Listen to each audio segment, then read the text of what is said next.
नमस्कार दोस्तों। रीट के लिए साइंस की टेस्ट सीरीज चल रही थी जिसका अगला वीडियो है। देखिए आज की वीडियो का पहला प्रश्न, 18वें गुणसूत्र की पुनरावृत्ति की क्रिया को क्या कहते हैं? तो एडवर्ड सिंड्रोम कहा जाता है। जब 18वें गुणसूत्र की पुनरावृत्ति होती है तो उसको क्या कहते हैं? एडवर्ड सिंड्रोम कहा जाता है। पेयजल आपूर्ति में कॉलीफॉर्म की उपस्थिति रिक्त स्थान का लक्षण है। तो ये मानव अपशिष्ट से प्रदूषण का लक्षण है। पेयजल आपूर्ति में कॉलीफॉर्म की उपस्थिति किसका लक्षण है? मानव अपशिष्ट से प्रदूषण। निम्नलिखित में से कौन सा एंजाइम ग्लूकोज को इथेनॉल में परिवर्तित करने को प्रेरित करता है? तो जाइमेज एंजाइम क्या करता है? ग्लूकोज को इथेनॉल में परिवर्तित करने को प्रेरित करता है। निम्नलिखित में से किस एक की उत्पत्ति यकृत का कार्य है? तो यकृत किसका निर्माण करता है? यूरिया का संश्लेषण यकृत के द्वारा किया जाता है। हमारा दंत वल्क यानी इनेमल है वो किससे बना होता है? तो ये बना होता है कैल्शियम फॉस्फेट से। हमारे जो दंत वल्क या इनेमल है किससे बना होता है? कैल्शियम फॉस्फेट से बना होता है। लिपिड्स का पाचन निम्नलिखित में से किसकी उपस्थिति में होता है? तो लिपिड्स का पाचन है वो लाइपेज एंजाइम करता है। वसा का पाचन कौन करता है? लाइपेज एंजाइम करता है। केवल 2 नंबर है वो सही है। मेटाबॉलिज्म यानी उपापचय है उनका संबंध किससे है? तो शरीर में होने वाली सभी रासायनिक प्रतिक्रियाएं उपापचय से संबंधित होती है। सरल अणुओं से जटिल अणुओं का संश्लेषण ये भी मेटाबॉलिज्म से संबंधित है। उपचय और अपचय इनको भी संयुक्त रूप से मेटाबॉलिज्म कहा जाता है। तो डी ऑप्शन यहाँ पर करेक्ट हो जाएगा। 1, 2 और तीनों राइट है।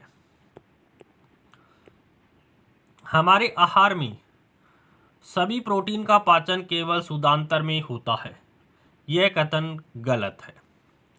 अग्नाशय से प्रोटीन का पाचन करने वाली एंजाइम को शुद्धांतर में छोड़ा जाता है। बिल्कुल सही है। अग्नाशय से प्रोटीन का पाचन करने वाले एंजाइम को शुद्धांतर में छोड़ा जाता है। तो आर सही है, ए गलत है और आर सही है। तो ऑप्शन डी यहाँ पर करेक्ट हो जाएगा कि ए तो गलत है, आर सही है। शरीर के किस भाग में पीतरस बाइल जूस का उत्पादन होता है? कभी कभी पीतरस ऑप्शन में पर्सन में नहीं आता है। तो शरीर के किस भाग में बाइल जूस का निर्माण होता है? तो ये आपके यकृत में होता है। ध्यान रखना है, पीतरस का निर्माण कहाँ होता है? यकृत में होता है। जबकि बाइल जूस का संग्रहण कहाँ पर होता है? पित्ताशय में होता है। स्टार्च का जल अपघटन से ग्लूकोज बनाने वाला एंजाइम कौन सा है? देखिए एमाइलेज एंजाइम क्या करता है? स्टार्च का जल अपघटन करता है और ग्लूकोज का निर्माण करता है। स्टार्च के जल अपघटन से ग्लूकोज का निर्माण होता है किस एंजाइम की उपस्थिति में? एमाइलेज एंजाइम की उपस्थिति में। किसी व्यक्ति के पाचन तंत्र की जांच करने के लिए इस्तेमाल किया जाने वाला यंत्र कहलाता है? तो इंडोस्कोप कहते हैं। निम्नलिखित में से कौन सा आहार मानव शरीर में नए ऊतकों की वृद्धि के लिए पोषक तत्व प्रदान करता है? तो वो है आपके पनीर। मानव शरीर में कंठ को क्या कहा जाता है? मानव शरीर में कंठ को क्या कहते हैं? वॉयस बॉक्स के नाम से जाना जाता है। कौन से परिवर्तन में एंजाइम ट्रिप्सिन उत्प्रेरक का कार्य करता है? तो प्रोटीन को एमिनो अम्ल में परिवर्तित होता है तब ट्रिप्सिन उत्प्रेरक का कार्य करता है। प्रोटीन जब एमिनो एसिड में परिवर्तित होता है तो ट्रिप्सिन एंजाइम उत्प्रेरक का कार्य करता है। निम्नलिखित में से किसमें होमोडोंट पाए जाते हैं? तो होमोडोंट किसमें पाए जाते हैं? मछली में पाए जाते हैं। मानव शरीर में पुच्छ कौन सी संरचना से संलग्न होता है? तो ये बृहदांत्र से संलग्न होता है। पुच्छ है वो किससे संलग्न होता है? बृहदांत्र से, बड़ी आंत से संलग्न होता है। मानव शरीर में शुद्धांत्र के 3 संरचनात्मक भागों की लंबाई का कौन सा सही ह्रासवान क्रम है? यानी घटता हुआ क्रम कौन सा? लंबाई का घटता हुआ क्रम कौन सा? तो देखिए सबसे ज्यादा लंबाई शेषांतर की होती है, उससे कम मध्यांतर की होती है, सबसे छोटी ग्रहणी की होती है। उल्टा दे दिया कि छोटी आंत का पहला भाग कौन सा है? ग्रहणी है। दूसरा भाग कौन सा है? मध्यांतर है। तीसरा भाग कौन सा है, शेषांतर है। तो सबसे कम लंबाई किसकी होती है, शेषांतर की, उसके बाद मध्यांतर, फिर ग्रहणी। इस प्रकार से ये राइट हो जाएगा। एक वयस्क मानव का पूरा पाचन तंत्र यानी मुख से लेकर के गुदा तक इसकी लंबाई कितनी होती है, तो लगभग 9 मीटर होती है। एक लैटिन शब्द से, कोशिका एक लैटिन शब्द से बना है जिसका अर्थ होता है छोटा कमरा। माइक्रोग्राफिया पुस्तक के लेखक कौन है, तो रॉबर्ट हुक है। माइक्रोग्राफिया पुस्तक के लेखक कौन है, रॉबर्ट हुक है।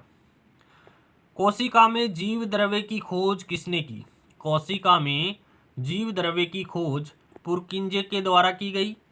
किसने कहा कि कोशिका विभाजित होती है और नई कोशिकाओं का निर्माण पूर्व स्थित कोशिकाओं के विभाजन से होता है, तो ये बताया था रुडोल्फ विर्चो ने। ओमनिस सेलुला ई सेलुला किसने कहा, ओमनिस सेलुला ई सेलुला किसने कहा था, तो ये रुडोल्फ विर्चो के द्वारा कहा गया है। जीव द्रव्य में सबसे अधिक पाया जाता है, सबसे ज़्यादा जल पाया जाता है। जीव द्रव्य में सबसे अधिक मात्रा में जल पाया जाता है। प्रोकैरियोटिक कोशिका में उपस्थित होता है, तो प्रोकैरियोटिक कोशिका में राइबोसोम पाए जाते हैं। प्रोकैरियोटिक कोशिका में राइबोसोम पाए जाते हैं। संगठित नाभिक नहीं होता है, माइटोकॉन्ड्रिया नहीं होता है, लाइसोसोम नहीं होता है, लेकिन प्रोकैरियोटिक कोशिका में राइबोसोम पाया जाता है। सभी प्रोकैरियोटिक कोशिका में कोशिका भित्ति पाई जाती है, रिक्त स्थान को छोड़कर। किस प्रोकैरियोटिक कोशिका में कोशिका भित्ति नहीं पाई जाती है, तो माइकोप्लाज्मा में कोशिका भित्ति नहीं पाई जाती है। बाकी जीवाणु, नील हरित शैवाल, ये प्रोकैरियोटिक कोशिकाएं हैं जिनमें सेल वॉल पाई जाती है। निम्न में से किसमें आनुवांशिक पदार्थ नग्न होता है, आनुवांशिक पदार्थ है वो नग्न होता है। जीवाणु कोशिका में आनुवांशिक पदार्थ नग्न होता है। निम्न में से कौन प्रोकैरियोटिक कोशिका का उदाहरण नहीं है, प्रोकैरियोटिक कोशिका का उदाहरण नहीं है। जीवाणु प्रोकैरियोटिक कोशिका है, माइकोप्लाज्मा भी प्रोकैरियोटिक कोशिका है, और साइनोबैक्टीरिया भी प्रोकैरियोटिक कोशिका है। अमीबा है वो प्रोकैरियोटिक कोशिका नहीं है। ऑप्शन डी यहाँ पर करेक्ट आंसर हो जाएगा।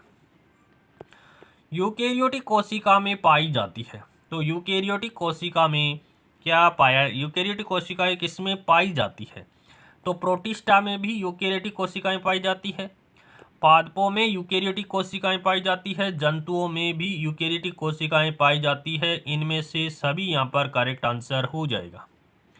केवल पादप कोशिका में ही पाए जाते हैं, जंतु कोशिका में नहीं पाया जाता है। देखिए, कोशिका भित्ति केवल पादप कोशिका में होती है, जंतु कोशिका में नहीं होती है। प्लास्टिड केवल पादप कोशिका में होता है, जंतु कोशिका में नहीं होता है।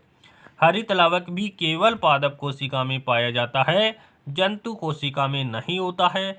तो इनमें से सभी, ये सारे के सारे केवल और केवल किस में पाए जाते हैं, पादप कोशिका में पाए जाते हैं। जंतु कोशिका में अनुपस्थित होता है। देखिए, माइटोकॉन्ड्रिया जंतु कोशिका में पाया जाता है, लाइसोसोम जंतु कोशिका में पाया जाता है, गोल्जी बॉडी भी जंतु कोशिका में पाई जाती है, लेकिन प्लास्टिड जंतु कोशिका में नहीं पाया जाता है। ये केवल और केवल पादप कोशिका में पाया जाता है। कोशिका भित्ति अनुपस्थित होती है, तो पादपों में कोशिका भित्ति उपस्थित होती है, कवक में कोशिका भित्ति उपस्थित होती है, जीवाणु में कोशिका भित्ति उपस्थित होती है, जंतु में कोशिका भित्ति नहीं पाई जाती है, अर्थात अनुपस्थित होती है। कोशिका भित्ति को सबसे पहले किसने देखा, तो रॉबर्ट हुक के द्वारा देखा गया। शैवाल की कोशिका भित्ति मुख्य रूप से बनी होती है, किसकी बनी होती है, सेलुलोज की बनी होती है। शैवाल की कोशिका भित्ति मुख्य रूप से सेलुलोज की बनी होती है।